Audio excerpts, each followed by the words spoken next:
Niining panahon nga ang putling ebanghelyo gihagit sa mga hiwi nga pagtulunan. Kinahanglan mo barog ang mga tinunan ni Kristo sa pagpakigbisog sa paglaban sa pagtuo nga makausa ug alang sa tanang panahon gihatag sa Dios ngadto sa iyang katawhan. Maoy hinungdan nga namugna kining tulumanon ang putling ebanghelyo. 30 minutos nga pagsabwag sa tinuod nga ebanghelyo kauban ni Pastor Jeremias Hangad. Ang putling ebanghelyo tulumanon nga gihatod kaninyo sa Unidos Community Bible Fellowship sa Unidos Plaridel, Misamis Occidental. Ang putling ebanghelyo, ang putling ebanghelyo, ang putling ebanghelyo.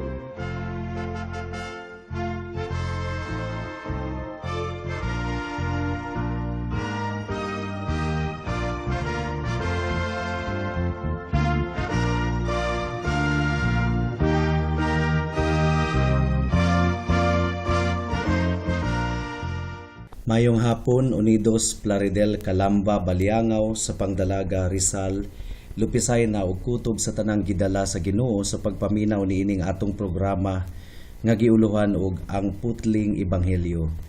Sa makausapa kini ang inyong igsuon ug higala sa kahanginan si Pastor Jeremias Hangad sa Unidos Community Bible Fellowship. Dinuyugan sa iglesia nga nag-sponsor niining atong programa ang Salitran Covenant Bible Church sa Dakbayan sa Dasmariñas, probinsya sa Cavite. Ang teksto sa atong pagtuon ning takna sa kahaponon anaa sa Roma kapitulo 3 bersikulo 24. Ang giingon diri nga iyang libre nga gipakamatarong tungod sa iyang grasya pinaagi sa pagtubos nga anaa kang Kristo Jesus, being justified freely by His grace through the redemption that is in Christ Jesus. Romans chapter 3 verse 24. Atong pagahisgutan ning takna sa kahaponon ang usa ka pagtulunan nga nagtuo ko nga makahatag og kalipay ug paghupay sa tanang mga katawhan sa Ginoo. Makita nato sa atong teksto una sa tanan ang paglukat ni Kristo Jesus. Ikaduha, ang paghimong matarong sa mga makasasala nga bunga sa maong paglukat. Ug ikatulo, nga nagtuo ko nga atong pagabatbaton karon sunod semana tungod kay kulang ang atong oras, ang pamaagi sa paghatag niini nga paghimong matarong kining giingon sa atong teksto nga libre pinaagi sa iyang grasya. So una, sabto nato ang paglukat ni Kristo, ang paglukat ni Kristo. The redemption that is in Christ Jesus. Unsa mangibot pasabot ni ining redemption o paglukat? Simple lang ang hulagway sa paglukat nga kasagarang gigamit sa Biblia. Kung ang usa ka tawo nabihag ug nabilanggo sa abusado nga pangulo, ang kasagarang mahitabo adisir siya mabuhian, mao nga mabayaran ang iyang ransom o presyo sa paglukat. Ingon niini ang atong kahimtang atubangan sa Ginoo mga kahigalaan. Niadtong nahulog ta sa kasalanan, pinaagi sa pagsupak sa atong unang ginikanan nga si Adan, nahimo kitang binilanggo ug kinondinar atubangan sa Ginoo. Ug nagpaabot na lamang kita sa adlaw sa pagsilot, kung kanusa maningil ang hustisya sa Ginoo. Giat nga nakita sa hustisya sa Dios alang sa adlaw sa paghukom. Gawas na lang kung mabayra nato ang silot sa atong sala, aron kita masalbar. Mura kita og mga bankrupt o bangkarote nga mga utangan, giimbargo na ang atong balay, ang tanan natong kabtangan na baligya na, wala na kitay nahot, mga kabus, miserable, ug wala na kitay tinubdan pa aron malukat nato ang atong kaugalingon. Well, dalaygon ang Dios. Wala na kitay paglaom pero si Kristo miabot ug nanubag alang kanato ug siya ang nangatubang alang sa tanang magtotoo. Gibayra niya ang kantidad sa paglukat ug unsa man ang kantidad. Ang giingon sa Hebreyohanon chapter 9 verse 22, kung walay pag-aga sa dugo, walay kapasayloan alang sa kasalanan. Without the shedding of blood, there is no forgiveness of sins. Si Hesus ang naglukat aron kita makalingkawas gikan sa tunglo sa balaod ug pagpanimalo sa Dios. Ug aron kita mahimong gawasnon, limpyo ug gipakamatarong o gipakawalay sala pinaagi sa iyang dugo. Karon, mga kahigalaan, niini nga paglukat, kinahanglan nga maobserbahan nato nga nabayran na kini sa kinatibuk-an ug nabayran kini nga kumpleto sa usa lamang kahigayon. Kas alang niadtong gilukat ni Kristo ang iyang mga katawhan, gikumpleto niya ang paglukat. Wala siya'y gisalin bisag usa ka sentimo nga wala mabayri. Wala siya gibilin bisag usa ka diyot nga balayronon pa sa iyang mga katawhan pagkahuman. Gidiman sa Dios kang Kristo nga mabayran ang mga kasalanan sa tanan niyang mga katawhan. Si Kristo mibarog ug hangtod sa pinakasentimo gibayaran niya ang tanang balayronon sa iyang katawhan. Ang sakripisyo didto sa Kalbaryo dili partial payment. Kumpleto gayud kadto mga kaigsuonan, kumpleto ang bayad ug naangkon niadto ang kumpleto ug perfect nga remittance sa tanang mga utang sa tanang magtotoo, past, present and future hangtod sa katapusan sa kapanahunan. Ug dalaygon ang iyang ngalan, nakasara niya kini pagbayad. Wala niya gianam-anam o gi-installment ang pagbayad. Ang mga negosyante kasagara mangutang na sila og long-term nga utang. Pero ang atong manluluwas dili ingon ana mga kaigsuonan. Kas alamang ug alang sa tanang panahon, gisakripisyo sa Ginoo ang iyang kaugalingon. Sa usa lang kahigayon, giihap niya ang kantidad sa paglukat, gibayran niya kini pinaagi sa iyang dugo ug misinggit siyag natapos na. It is finished. Wala na nahabilin pang balayronon. Wala siya mibayad og partial payment. Unya misaad lang nga mubalik ra unya siya og mamatay og utro aron makumpleto ang paglukat sa iyang mga katawhan. No. Nakumpleto ni Jesus ang bayad all at once. At the cross, he shouted, "It is finished. It is finished. I have taken away the handwriting of ordinances. I have nailed it to the cross." Kinsa pa ba siya nga magkondenar pa sa akong mga katawhan? Humaningil pa kanila. I have already blotted out all their sins. Gipapas ko na ang ilang mga utang. Mukadtoy na-accomplish sa kamatayon ni Kristo didto sa cross sa Kalbaryo. Ug niadtong gibayran ni Jesus ang tanang kantidad sa paglukat. Wala ninyo babantayi mga kahigalaan nga nag-inusara lamang siya sa pagbayad. What I mean is, walay mitabang kaniya. Well, si Simon nga taga Sirino, mitabang og pas-an sa iyang krus niadtong hapit na siya miabot sa Kalbaryo. Pero si Simon, wala giapil og lansang didto sa cross. Si Kristo lamang ang gilansang didto sa cross. Well, time pa, basin og mo react mo mga kahigalaan. Dunay gilansang nga duha ka kriminal sa iyang tapad, mga daotang tawo, aron walay makaingon nga ang kamatayon sa mga buutan nakatabang sa atong manluluwas. Duha ka kawatan ang gibitay kauban niya didto aron makita nato nga adunay gahom ang iyang pag-antos, nga kayang muluwas ug mupasaylo bisan pa og himalatyo na siya. Remember, at the point of the death of the Lord, nahimo pa niya ang pagluwas sa usa ka kriminal katong iyang gisaaran og karon mismo dadon ko ikaw sa akong paraiso. Walay matarong nga tawo nga mipaambit sa iyang kamatayon. Bisag usa sa iyang mga tinun-an, siya lamang ang iya sa Dios nga nag-antos didto. Wala gibitad si Pedro didto aron punggutan sa iyang liog. Wala gilansang si Juan tapad niya didto sa cross. He was left there alone. The whole of the tremendous obligation was put upon his shoulders. Ang tanang kabug-aton sa kasalanan sa iyang katawhan gibutang sa iyang mga abaga. Well, there was one time nga murag nabugatan kaayo siya og mihangyo siya sa iyang amahan og miingon, "Amahan ko, kung mahimo unta mulabay ka nako kining kupa sa pag-antos." But what happened next? Mibarog dayon si Jesus ug miingon, apan dili ang akong kabubuton ang matuman kundili imuhang kabubuton ang matuman. Ang tibuok nga silot sa iyang katawhan gihuwad niadtong kupaha. Walay bisag usa ka tawo nga adunay katako sa paghigop niadto. Niadtong gibutang na niya ang kopa sa pag-antos sa iyang mga ngabil, nabati niya ang kapait, apan iyang giladok ang kapait sa kopa sa pag-antos, gumikan sa iyang dakong gugma alang sa iyang katawhan. Giinom niya ang kopa sa tunglo sa Dios, giantos niya ang tanan, aron wala nay nahabilin nga kapungot sa Dios alang sa mga misalig kang Kristo. Wala nay nahabilin. The work was completely done by Jesus Christ Himself without a helper. Ug matikdi mga kaigsuonan, ang bayad ni Kristo gidawat sa Dios Amahan. Naa may mga bayad mausahay sa utang nga dili madawat sa mga giutangan kay nakulangan ra sila. Pero ang bayad ni Kristo pinaagi sa iyang dugo gidawat sa iyang Amahan. Unsa may ebidensya? Wala nagpabilin si Kristo didto sa lubnganan, gibanhaw siya sa Dios.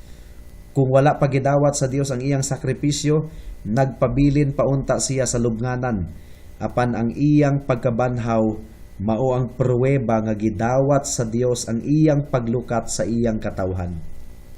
Ug dugang pa mga kahigalaan, naghatag ang Dios og ikaduha nga pruweba sa pagdawat niya sa bayad ni Jesus tungod kay gipakayab niya ang iyang bugto nga anak sa langit ug gipalingkod sa iyang tuong kamot, labaw pa sa tanang langitnong pamunuan ug mga gahom human sa iyang pagkabanhaw.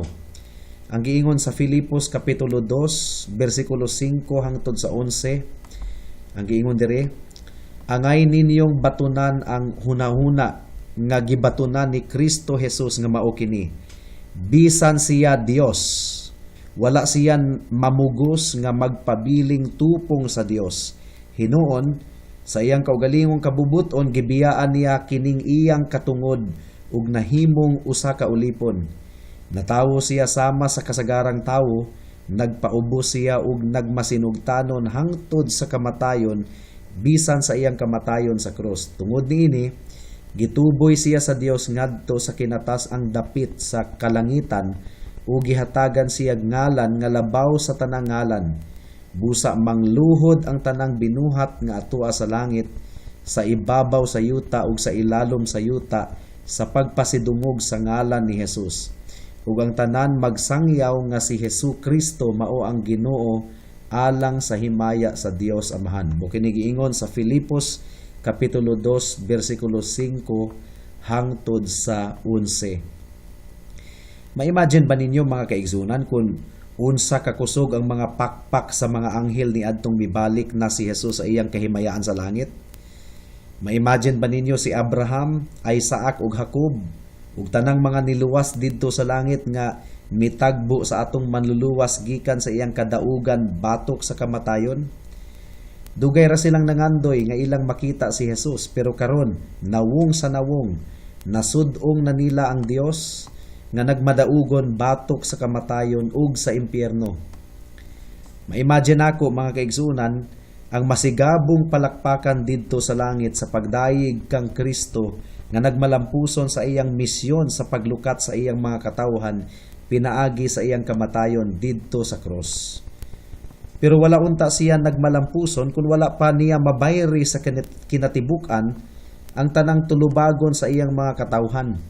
Kung wala pa unta dawata sa iyang Amahan ang bayad sa kagawasan sa iyang katawhan, wala unta mapasidunggi si Jesus. Sumala sa giingon sa Filipos kapitulo 2 bersikulo 5 hangtod sa 11. Pero tungod kay gidawat kini, si Jesus gipasidunggan. So mao kini ang mahitungod sa redemption o paglukat. Ikaduha, pinaagi sa tabang sa balaang espiritu, tuguti ko sa pagpasabot mahitungod sa bunga sa maong paglukat ni Jesus sa iyang mga katawhan pinaagi sa iyang dugo. Unsa man ang bunga? Our text says that it resulted in the justification of His people. Miresulta kini sa justification upag himong matarong upag deklarar nga walay sala sa iyang mga katawhan. Being justified or justified freely by His grace through the redemption. So we will now be dealing with the great doctrine of justification. Karon mga kaigsuunan, unsa man ang buot ipasabot sa justification upag himong matarong sa mga magtotoo. Maningkamot ko sa pagpasabot ni ini kaninyo sa simpleng paagi. Ang justification mga kaigsuunan upag himong matarong sa usa ka makasasala, usa kini ka legal nga terminolohiya. Ginagamit kini sa mga korte o husgado. Adunay usa ka binilanggo nga gipatindog atubangan sa judge alang sa iyang trial.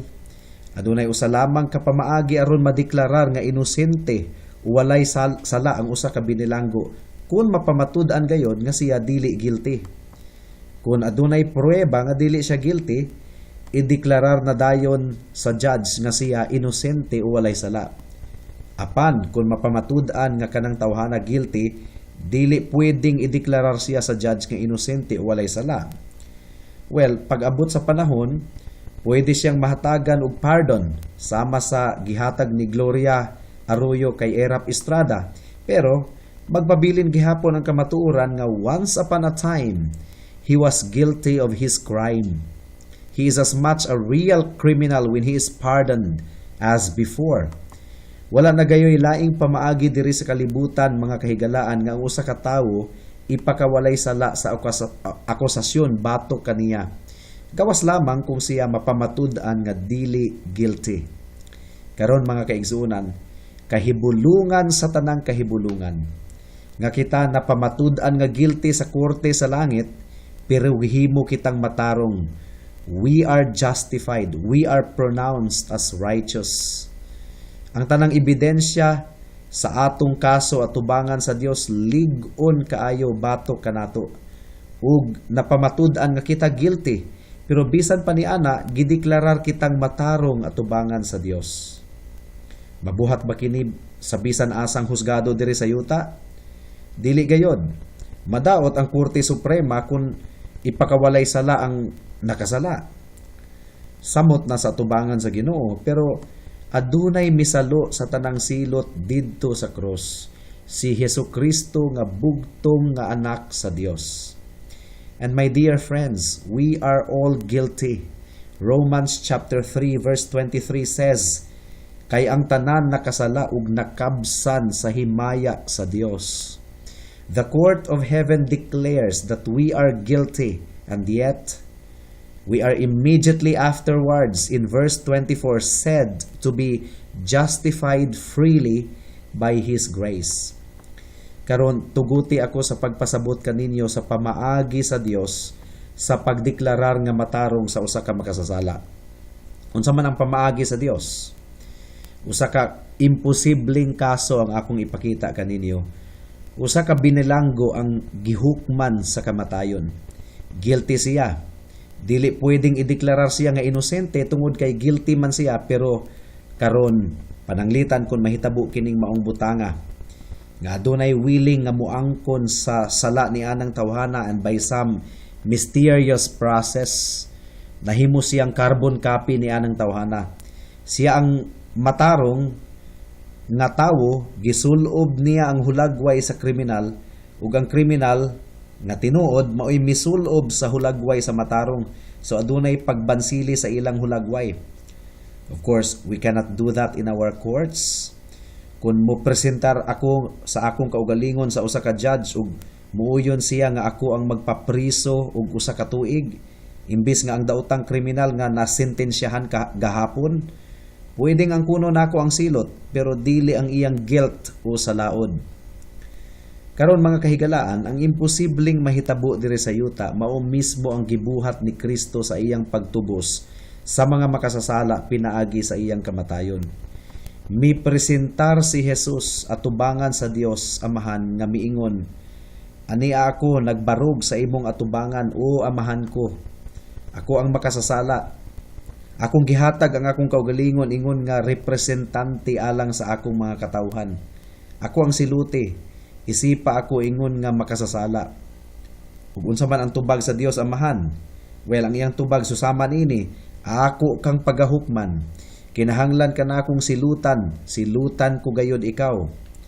And Christ comes in, puts the sinner aside and stands himself in the place of the sinners. Murag miingon si Kristo, guilty, ako ang guilty. Ug sa dihang i-execute na ang silot, miingon si Kristo, ako ang siluti. Ako ang guilty. Ako nang gibutang ang akong pagkamatarong sa akong mga katawhan. Akong gipas-an ang ilang kasalaanan. Amahan, siluti ako ug isipa ang akong mga katawhan ingon nga matarong. Ako ang mag-antos aron madawat nila ang panalangin. Nakita nimo higala inimbento ba ni Pastor Jeremias? Adunay dakong pagbansili, dili kini inimbento.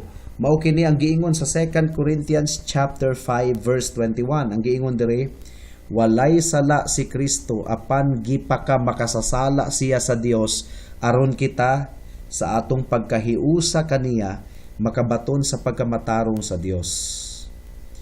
Kini nga kahibulungang doktrina sa pagbansili ni Kristo sa mga makaluluoy nga mga makasasala, usa ka doktrina nga direktamenting gipadayag sa Dios kanato tungod kay dili gayud kini mahuna-hunaan sa natural nga paminsar sa tawo.